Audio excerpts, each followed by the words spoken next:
Hello everyone, good morning. एक बार फिर से आप सभी का क्रेजी जिकेट्री के डेली करंट अफेयर की सीरीज में स्वागत है। आज के सेशन में हमारे डेली करंट अफेयर में हम डिस्कस कर लेते हैं 20 अगस्त के सभी इंपॉर्टेंट करंट अफेयर को। एक एक फैक्ट, एक एक क्वेश्चन आराम से सुनिए, रिलैक्स होकर पूरे सेशन को देखिएगा और क्रेजी जिकेट्री एप्लीकेशन को चेकआउट कीजिए, वहां पर आपके लिए इसकी पीडीएफ अवेलेबल है। तब तक हम चलते हैं आज के करंट अफेयर के पहले क्वेश्चन। देखें, मिस यूनिवर्स इंडिया 2025 का खिताब किसने जीता है? मिस यूनिवर्स इंडिया भारत की एक सौंदर्य प्रतियोगिता है। जो भी मिस यूनिवर्स से इंडिया का खिताब जीतता है वो मिस यूनिवर्स, जो कि पूरे वर्ल्ड में आयोजित किया जाता है, उसमें इंडिया को रिप्रेजेंट करता है। तो मिस यूनिवर्स इंडिया 2025 का खिताब जीता है मनिका विश्वकर्मा ने। आंसर हो जाएगा आंसर सी। मनिका विश्वकर्मा ने ये जो खिताब जीता है, ये दूसरा ही एडिशन है मिस यूनिवर्स इंडिया 2025, दूसरा एडिशन है। इसके पहले 2024 में पहली बार इसका पहला एडिशन आयोजित किया गया था। अब सेकेंड एडिशन का आयोजन राजस्थान के जयपुर में किया गया। विनर रही मनिका विश्वकर्मा। तो इन फ्यूचर 2025 के एंड में अब जो मिस यूनिवर्स कंपटीशन का आयोजन किया जाएगा, उसमें भारत को मिस यूनिवर्स 2025 में रिप्रेजेंट करेगी Manika Vishwakarma. Miss universe India Bharat में एक सौंदर्य प्रतियोगिता है, जैसा कि मैंने आपको बताया। क्लेमानंद ग्रुप नाम का एक ग्रुप है, एक कंपनी है जो कि इसका ऑर्गेनाइजेशन करवाती है। और सबसे पहली बार इसका पहला एडिशन 2024 में आयोजित किया गया था। तब रिया सिन्हा ने इस कंपटीशन को जीता था, रिया सिन्हा ने। ठीक है, मिस यूनिवर्स की भी यहां पर हम बात कर लेते हैं, जहां पर रिप्रेजेंट करेगी इंडिया को। तो मिस यूनिवर्स की अगर हम बात करें तो मिस यूनिवर्स की शुरुआत 1952 में की गई थी। 2024 में 73 मिस यूनिवर्स कंपटीशन का आयोजन किया गया था। और लास्ट ईयर विक्टोरिया कैजर थिल्विंग, जो कि डेनमार्क से आती है, ये विनर रही थी मिस यूनिवर्स के 73 एडिशन की, 73वीं मिस यूनिवर्स। कौन? Victoria Kjaer Theilvig. कहाँ की है? डेनमार्क की है। ये भी इंपॉर्टेंट है, डेनमार्क से पहली बार मिस यूनिवर्स का खिताब किसी ने जीता है 2024 में। अब 2025 में जो 74th मिस यूनिवर्स है, उसका आयोजन किया जाएगा इस साल के एंड में, नवंबर मंथ में, थाईलैंड में। थाईलैंड का एक शहर है नोथाबुरी नाम का, यहाँ पर थाईलैंड में इसका आयोजन किया जाने वाला। तो ये भी एक इंपॉर्टेंट फैक्ट हो जाता है कि 2025 में मिस यूनिवर्स के 74th एडिशन का आयोजन कहां पर किया जाएगा? तो थाईलैंड में किया जाएगा। अभी तक अगर हम इंडिया से मिस यूनिवर्स की बात करें तो देखिए, मिस वर्ल्ड तो काफी सारी महिलाएं इंडिया से रही है। अगर हम मिस यूनिवर्स की बात करें तो 3 महिलाएं मिस यूनिवर्स का खिताब जीती है। सबसे पहली बार सुष्मिता सेन, जो कि बॉलीवुड एक्ट्रेस रही है। 1994 में इन्होंने पहली बार मिस यूनिवर्स का खिताब जीता था। फिर सन 2000 में लारा दत्ता, और फिर 2021 में हरनाज संधू। इन 3 महिलाओं ने मिस यूनिवर्स का खिताब जीता है इंडिया से आज तक। सबसे पहली विनर कौन? सुष्मिता सेन। आगे चलिए, नेशनल डेमोक्रेटिक अलायंस एनडीए, इसने उपराष्ट्रपति पद के लिए किसे अपना उम्मीदवार बनाया है? एनडीए बीजेपी और उसके जो भी अलायंस ग्रुप हैं, जो भी अलायंस पार्टीज हैं, उनको मिलाकर कहा जाता है एनडीए, नेशनल डेमोक्रेटिक अलायंस। और कांग्रेस और उनका जो अलायंस है वो यूपीए के नाम से जाना जाता है। अभी और ज्यादा पार्टियां उसमें इंक्लूड है, तो उसे इंडिया गठबंधन के नाम से, इंडिया अलायंस के नाम से पुकारा जाता है। तो नेशनल डेमोक्रेटिक अलायंस एनडीए की यहां पर बात की गई है। बीजेपी और उसकी जो अलायंस पार्टीज है एनडीए, इन्होंने अपना वाइस प्रेसिडेंट पद के लिए उम्मीदवार घोषित किया है सीपी राधाकृष्णन को। और देखिए, आपको पता होना चाहिए कि वाइस प्रेसिडेंट के जो इलेक्शन का प्रावधान है वो इंडियन कॉन्स्टिट्यूशन के आर्टिकल 66 में देखने को मिलता है, 66 में। और ये कहता है कि जब भी वाइस प्रेसिडेंट का इलेक्शन होगा तो पार्लियामेंट के सभी मेंबर, चाहे वो इलेक्टेड हो चाहे नॉमिनेटेड मेंबर, सभी मेंबर वाइस प्रेसिडेंट के इलेक्शन में पार्टिसिपेट करेंगे, पार्लियामेंट के सभी मेंबर। लेकिन राज्य का जो विधानमंडल है वो तो पार्टिसिपेट कर नहीं सकता, केवल पार्लियामेंट। अब आपको पता होना चाहिए कि पार्लियामेंट में सबसे ज्यादा सीटें बीजेपी के पास है। तो इस आधार पर जब वोटिंग होगी तो ऑब्वियस सी बात है कि वाइस प्रेसिडेंट का जो इलेक्शन है वो एनडीए का ही उम्मीदवार जीतेगा, जिनका नाम है सीपी राधाकृष्णन। तो हो सकता है कि इन फ्यूचर ये हमको वाइस प्रेसिडेंट के रूप में देखने को मिले, जिसकी संभावना सबसे ज्यादा है। ठीक है, तो सीपी राधाकृष्णन अभी तो केवल कैंडिडेट के रूप में खड़े हुए हैं एनडीए की तरफ से। तो इसके अलावा देखिए यूपीए या फिर जो इंडिया अलायंस है उसने भी अपना उम्मीदवार घोषित किया है। इंडिया अलायंस का उम्मीदवार बी सुदर्शन रेड्डी है। ये सुप्रीम कोर्ट के फॉर्मर जज रहे हैं बी सुदर्शन रेड्डी। पहले हम बात करते हैं सीपी राधाकृष्णन की। ये तमिलनाडु से आते हैं। वर्तमान में ये महाराष्ट्र के गवर्नर के पद पर हैं, तमिलनाडु से आते हैं। काफी राज्यों के गवर्नर के रूप में वैसे इन्होंने काम किया है, जैसे झारखंड, तेलंगाना, पौंडीचेरी, इनके भी गवर्नर रहे हैं। रिसेंटली ये महाराष्ट्र के गवर्नर के रूप में कार्यरत है। टेबल टेनिस के खिलाड़ी हैं। 1998 से लेकर 2004 तक लोकसभा में एमपी भी रहे हैं सीपी राधाकृष्णन। ठीक है, इनके अलावा बी सुदर्शन रेड्डी जो कि इंडिया अलायंस के कैंडिडेट है, तेलंगाना से आते हैं। सुप्रीम कोर्ट के जज रहे हैं 2007 से 2011 तक। इलेक्शन की प्रोसीजर आप सभी को पता होना चाहिए वाइस प्रेसिडेंट के, स्पेशली आर्टिकल, जैसा कि मैंने आपको बताया, आर्टिकल 66 में प्रावधान है सुप्रीम कोर्ट वाइस प्रेसिडेंट के इलेक्शन के बारे में। और लोकसभा और राज्यसभा के सभी मेंबर वोट करते हैं वाइस प्रेसिडेंट के इलेक्शन में। और ये जो वोटिंग है ये single transferable proportional representation vote method के आधार पर की जाती है ना। तो एक गुप्त मतदान या फिर सीक्रेट बैलेट पेपर पर यह वोटिंग होती है वाइस प्रेसिडेंट के इलेक्शन। भारत में अक्षय ऊर्जा दिवस कब मनाया जाता है? Renewable energy day. भारत में हर साल 20 अगस्त को मनाया जाता है renewable energy day. Renewable energy के बारे में जानते होंगे, दो प्रकार के ऊर्जा स्रोत होते हैं। एक होते हैं नवीनीकृत ऊर्जा स्रोत और एक होते हैं गैर नवीनीकृत, या फिर हम ऐसा बोल सकते हैं ऐसे ऊर्जा स्रोत जो कि एक बार यूज करने के बाद खत्म हो जाएंगे, है ना। इन्हें कहा जाता है परंपरागत ऊर्जा स्रोत भी कहा जाता है और गैर नवीनीकृत भी कहा जाता है। दूसरे होते हैं रिन्यूएबल एनर्जी सोर्सेस, जो कि कभी खत्म नहीं होंगे या फिर बार बार बनाए जा सकते हैं। फॉर एग्जाम्पल सोलर एनर्जी हो जाती है ना, विंड एनर्जी हो जाती है, भूतापी ऊर्जा से जो एनर्जी बनती है। तो इस तरीके से ये होती है रिन्यूएबल एनर्जी। तो रिन्यूएबल एनर्जी के यूज को बढ़ावा देना, इसके प्रति अवेयरनेस लेकर आना, यह उद्देश्य है रिन्यूएबल एनर्जी डे को मनाए जाने का। अक्षय ऊर्जा दिवस कब मनाया जाता है? 20 अगस्त को हर साल ये इंडिया में बनाया जाता है। वैसे 20 अगस्त का अगर हम दिन देखते हैं तो ये राजीव गांधी की जयंती है ना। सबसे पहली बार 2004 में मनमोहन सिंह की सरकार में इसे अनाउंस किया गया था। तो 2004 से ये हर साल बनाया जा रहा है रिन्यूएबल एनर्जी डे के रूप में। Ministry of new and renewable energy के द्वारा इसे मनाया जाता है। तो कब मनाया जाता है? हर साल 20 अगस्त को, याद रहेगा। ठीक है, आप सभी को ऑफर ऑफ द डे बता देता हूं। आप सभी के लिए करंट अफेयर की आप ईयरली शंखनाद ई बुक ज्वाइन कर सकते हैं। आपके लिए अगस्त तक अपडेटेड ई बुक है, 2025 अगस्त तक, अभी तक के लिए हिंदी और इंग्लिश दोनों ही लैंग्वेज में आपको ये मिल जाएगी। डिटेल्ड करंट अफेयर आपको इस ई बुक में देखने को मिलेगा। 1000 प्लस एमसीक्यूज मिल जाएंगे करंट अफेयर के, और 500 से ज्यादा वन लाइनर भी आपके लिए इस ई बुक में एड ऑन किए गए हैं। तो काफी अफोर्डेबल प्राइस में अभी के लिए आप इसे ज्वाइन कर सकते हैं। डिस्क्रिप्शन में लिंक है, हिंदी और इंग्लिश दोनों ही अलग अलग लैंग्वेज में है।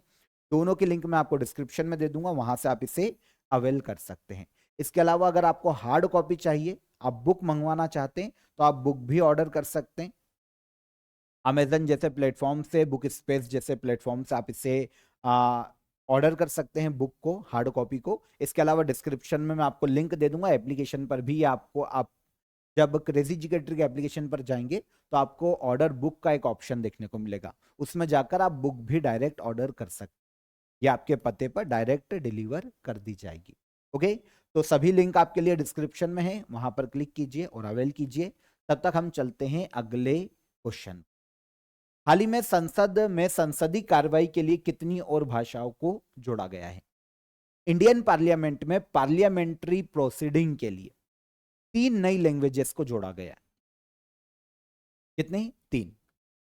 पहले 18 लैंग्वेज तो पहले से ही थी जिसमें पार्लियामेंट्री प्रोसीडिंग की जाती थी, संसदीय कार्रवाई ट्रांसलेट किया जाता था, अब 3 और लैंग्वेजेस को जोड़ा गया है।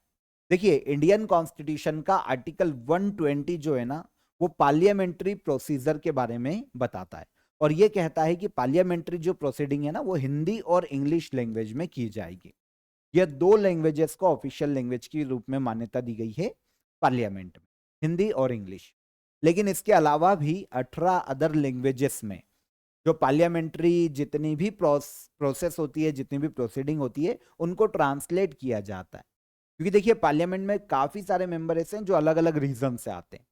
अलग अलग रीजन से आने के जो रीजन से आते हैं, इसलिए वो जो रीजनल लैंग्वेज है, जो स्थानीय भाषाएं होती है, कभी कभी वो उसी में समझते हैं या बोलते हैं। हो सकता है किसी कोई तमिलनाडु से आता है, उसको हिंदी नहीं आती हो, इंग्लिश नहीं आती हो, कोई पश्चिम बंगाल से आता हो, पूर्वोत्तर के किसी राज्य से आता हो। तो ऐसे केस में 18 भाषाओं में पहले से अनुवाद किया जाता था। पहले से ही 18 भाषाओं में पार्लियामेंट्री जो प्रोसीडिंग होती थी, उसका अनुवाद किया जाता है। अब 3 और लैंग्वेजेस को जोड़ा गया है, जो कि इंडियन कॉन्स्टिट्यूशन के 8th शेड्यूल में शामिल है। अभी जो 3 और लैंग्वेजेस जोड़ी गई, कश्मीरी, कोंकणी और संथाली को एड ऑन किया गया। टोटल 21 हो गई, 2 पहले से ही है, ठीक है ना। तो इंडियन कॉन्स्टिट्यूशन की हिंदी भी 8th शेड्यूल में शामिल है, तो टोटल 22 भाषाएं कवर हो जाती है इंडियन कॉन्स्टिट्यूशन के 8th शेड्यूल की, जिसमें पार्लियामेंट्री प्रोसीडिंग की जा रही है। तो 3 नई लैंग्वेजेस को जोड़ा गया है पार्लियामेंट्री प्रोसीडिंग के अनुवाद के लिए। तो अब क्या होता है, देखिए, कोई भी अगर मेंबर है, वैसे तो हिंदी और इंग्लिश अगर किसी को नहीं आती है ना, तो वो अपनी मदर टंग में, अपने रीजनल लैंग्वेज में भी आप पार्लियामेंट में स्पीच दे सकता है।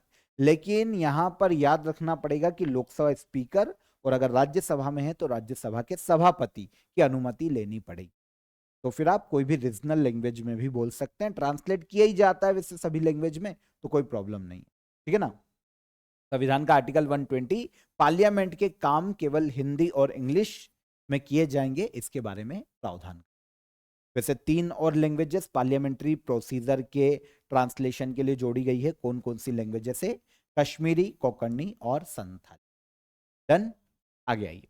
रसोई में इस्तेमाल होने वाले तेल से सस्टेनेबल एविएशन फ्यूल बनाने के लिए अंतर्राष्ट्रीय कोर्सिया सर्टिफिकेशन प्राप्त करने वाली भारत की पहली कंपनी कौन बनी है? बहुत बड़ा क्वेश्चन है और यहां पर आपको हो रहा है कंफ्यूजन। ठीक है, पहले आंसर ले लेते हैं, फिर पूरा समझेंगे कि है क्या। फिर से क्वेश्चन पढ़ो।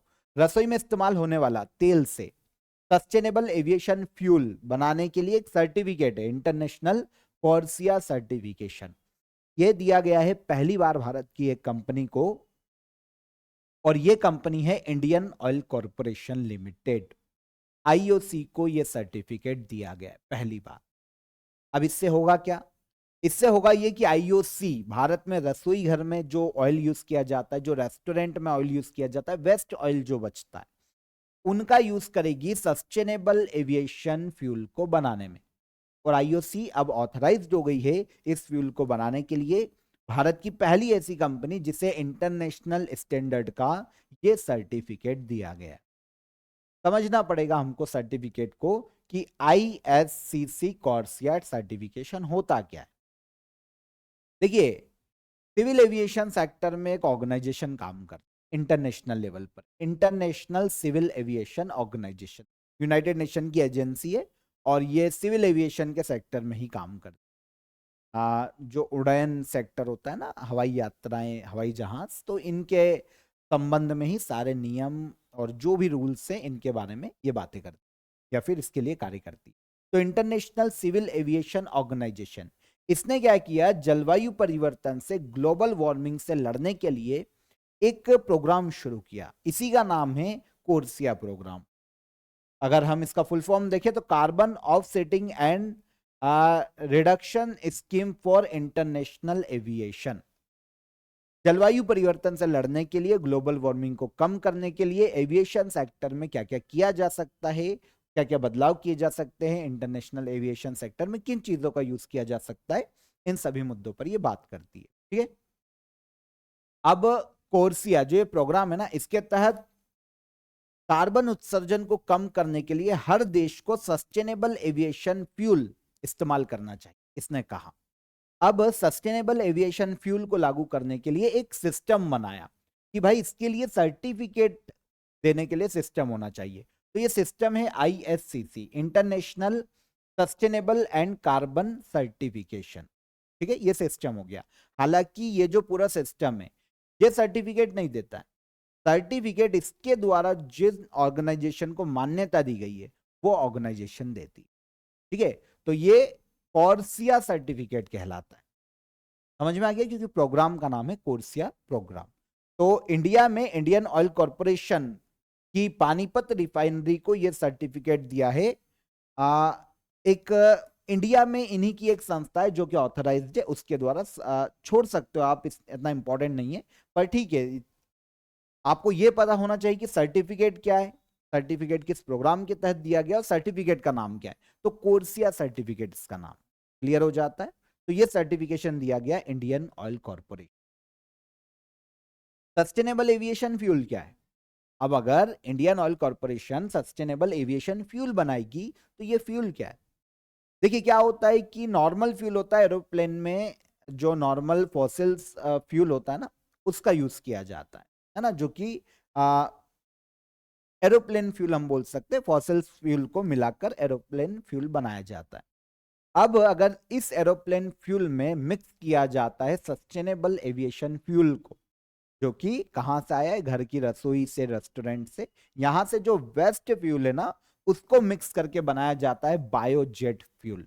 इनका यूज किया जाता है एविएशन या एरोप्लेन में, एविएशन सेक्टर में। आया समझ में? तो इसे कहा जाता है सस्टेनेबल एविएशन फ्यूल। फायदे हैं इसके, एक तो कार्बन उत्सर्जन कम होता है नॉर्मल फ्यूल के मुकाबले, देखें। इसके अलावा कोई हानि नहीं है इसको यूज करने से। सस्ता भी पड़ता है क्योंकि वेस्ट ऑयल से इसे या वेस्ट फ्यूल से इसे बनाया जा रहा है, तो काफी सारे फायदे भी हैं।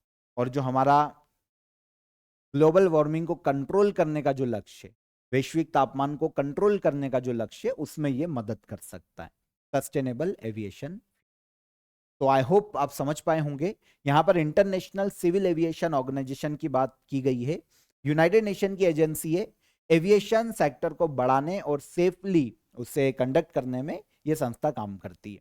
1947 में इसकी स्थापना की गई थी, मॉन्ट्रियल कनाडा में इसका हेडक्वार्टर देखने को मिलता है। इजी, आगे। वर्ल्ड यूथ आर्चरी चैंपियनशिप 2025 का आयोजन कहां किया जा रहा है? वर्ल्ड यूथ आर्चरी चैंपियनशिप 2025 में इसका आयोजन किया जा रहा है कनाडा के विनिपेग नाम के शहर में। कनाडा 20 अगस्त आज ये शुरू हो जाएगा और 24 अगस्त तक कनाडा के विनिपेग शहर में इसका आयोजन किया जाएगा। इस बार ये 19वां एडिशन है इस कंपटीशन का। 2 साल में एक बार आयोजन किया जाता है, मतलब इसके पहले 2023 में आयोजित किया गया। इंडिया की ओर से 24 मेंबर्स की टीम हमने वर्ल्ड यूथ आर्चरी चैंपियनशिप के लिए भेजी है। यहां पर मेंस और विमेंस कैटेगरी में, दोनों ही कैटेगरी में चैंपियनशिप आयोजित की जाती है। इंडिविजुअल, टीम और मिक्स इवेंट आयोजित किए जाते हैं।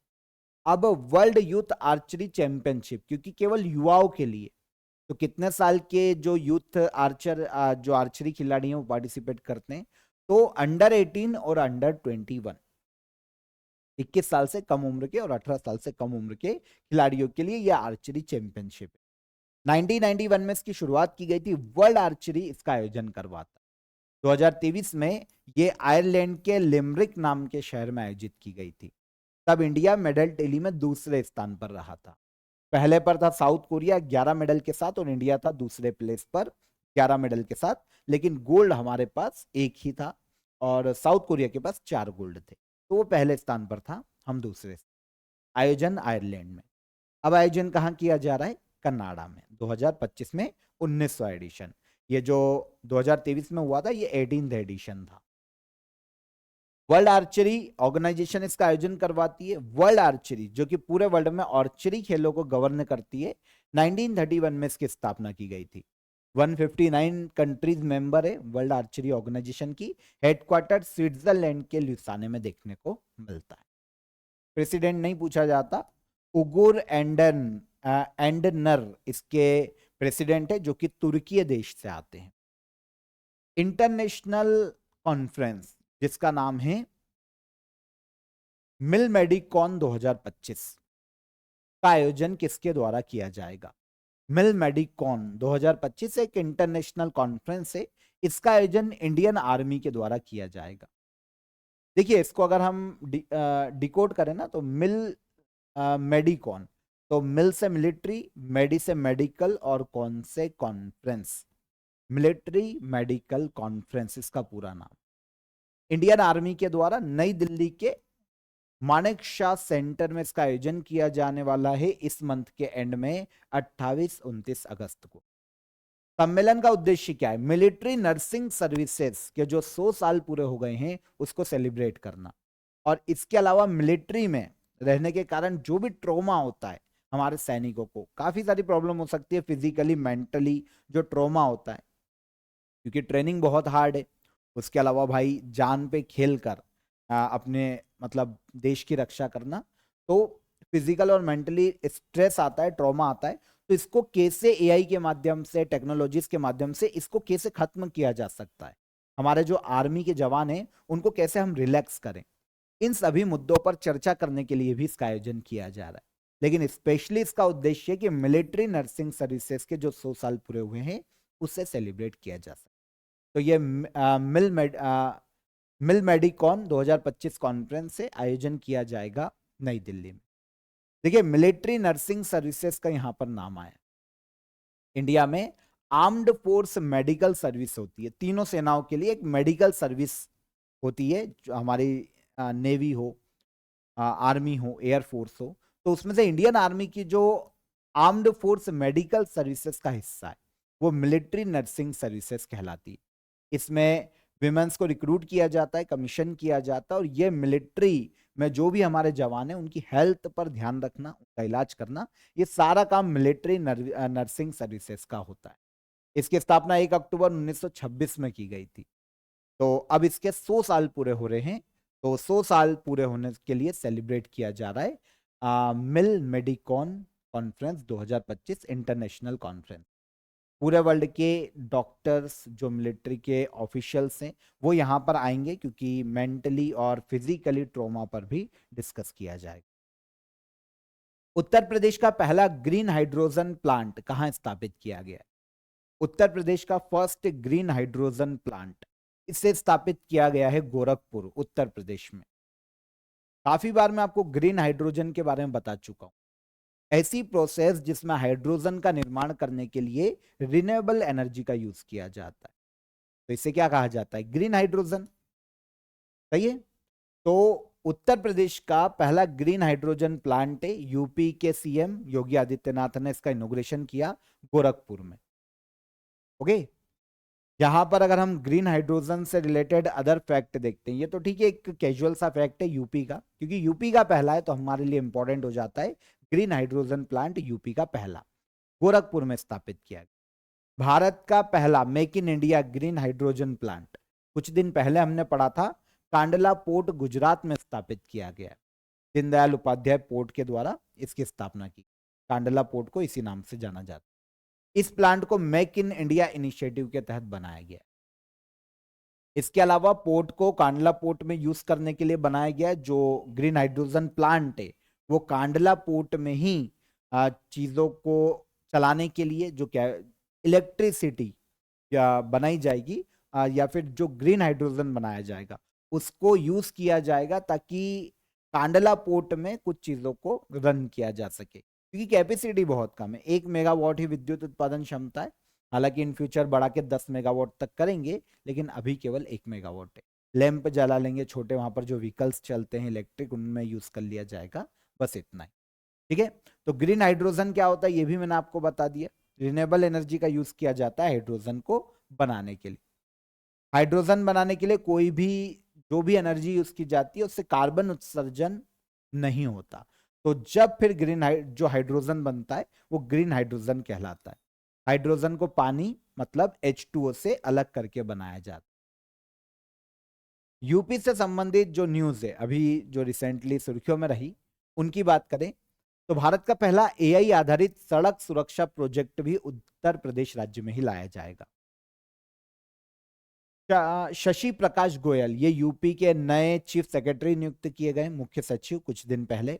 14 जुलाई को इंडियन आर्मी की राम डिवीजन ने प्रचंड शक्ति नाम की एक मिलिट्री एक्सरसाइज की, और ये जो मिलिट्री एक्सरसाइज है उत्तर प्रदेश के मेरठ में एक कारगा कॉप्स फील्ड ट्रेनिंग एरिया में की गई है। तो ये 3 न्यूज अभी यूपी से हमने पिछले महीने में, इस महीने में शुरुआत से देखी और पिछले महीने में भी कुछ हमने देखा है। तो याद रखना, एक 14 जुलाई को जो इंडियन आर्मी की राम डिवीजन ने जो मिलिट्री एक्सरसाइज की है, ये भी पूछी जा सकती, मेरठ में हुई थी। आगे आइए, श्रम श्री योजना किस राज्य सरकार के द्वारा शुरू की गई? श्रम श्री स्कीम को शुरू किया है वेस्ट बंगाल गवर्नमेंट ने। वेस्ट बंगाल की सीएम कौन है? ममता बनर्जी। इन्होंने राज्य में श्रम श्री स्कीम को लॉन्च किया। देखिए उद्देश्य पता है क्या है? जो वेस्ट बंगाल के ऐसे लोग जो कि माइग्रेट करके चले गए हैं, जैसे होता है ना कि किसी भी राज्य में कमाई के लिए, पैसा कमाने के लिए दूसरे राज्यों में चले आते हैं। जब ये लोग वापस आए, है ना, वापस आए वेस्ट बंगाल पलट कर किसी भी कारण से, तब ऐसे वर्कर्स को, क्योंकि देखिए जैसे ही पलट के आएंगे वैसे तो जॉब मिल नहीं जाएगी या फिर वैसे तो पैसा कमा नहीं लेंगे, तो ऐसे वर्कर्स जो हैं उनकी मदद के लिए, उन्हें फाइनेंशियल हेल्प देने के लिए वेस्ट बंगाल गवर्नमेंट ने शुरू की है श्रम श्री स्कीम। 1 साल तक हर महीने 5,000 रुपए ऐसे पश्चिम बंगाल के वर्कर्स को दिए जाएंगे जो कि किसी और राज्य में गए थे पैसा कमाने या फिर काम करने। जब वो वापस लौट के आएंगे किसी भी वजह से, जब वापस अपने राज्य में बसने आएंगे, तो उनके लिए फाइनेंशियल हेल्प उनको प्रोवाइड की जाएगी। वैसे तो 1 साल तक 5,000 रुपए दिए जाएंगे, लेकिन अगर उनकी जॉब लग जाती है, उनको रोजगार मिल जाता है, तो ये स्कीम उनके लिए खत्म हो जाए, लेकिन 1 साल तक 5,000 रुपए हर महीने दिए जाएंगे।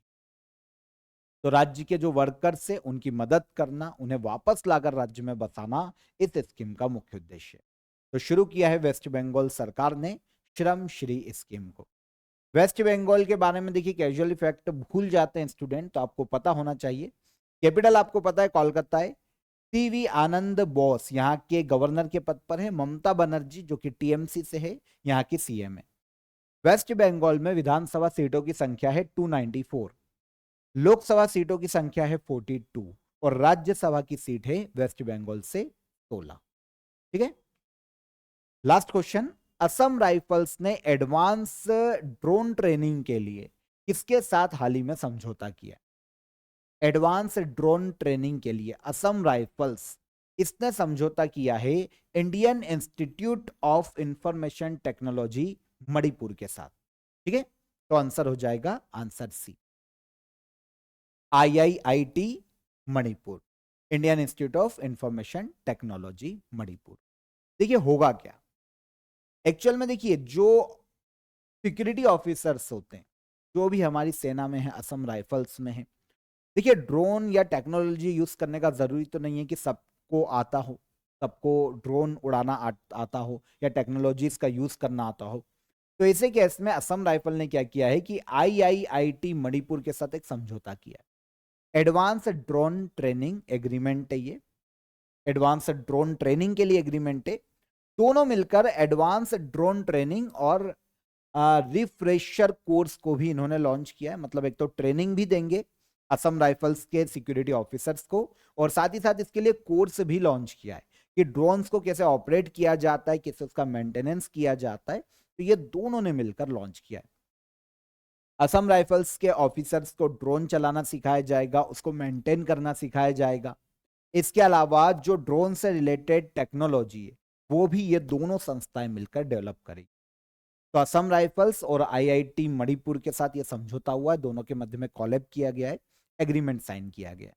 असम राइफल्स इंडिया की एक पैरा मिलिट्री फोर्स है, अर्धसैनिक बल है, जो कि पूर्वोत्तर भारत में हमारी बाउंड्रीज को कवर करता है, उसकी सिक्योरिटी का काम करता है, स्पेशली मणिपुर और चाइना बॉर्डर पर काम करता है असम राइफल। 1835 में अंग्रेजों के शासनकाल में इसकी स्थापना की गई थी। मेघालय के शिलोंग में हेडक्वार्टर है Assam rifle. Ministry of home affair, गृह मंत्रालय के अंतर्गत ये अर्धसैनिक बल है। ठीक है, तो 20 अगस्त के सभी करंट अफेयर हो जाते हैं, यहां पर डिटेल में हमने डिस्कस कर लिए।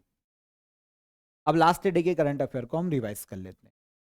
The weight loss revolution, weight loss drug and how to use them पुस्तक का विमोचन किसके द्वारा किया गया? तो विमोचन किया है डॉक्टर जितेंद्र सिंह ने।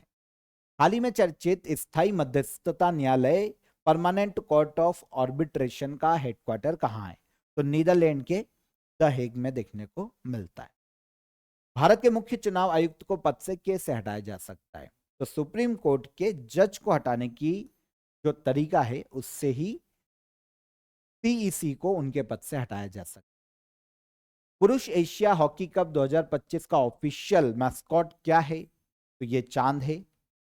पहले विश्व ह्यूमनाइड रोबोट गेम्स का आयोजन कहां किया गया? चीन के बीजिंग में किया गया। विश्व मानवतावादी दिवस हर साल कब मनाया जाता है? तो ये मनाया जाता है 20 अगस्त को।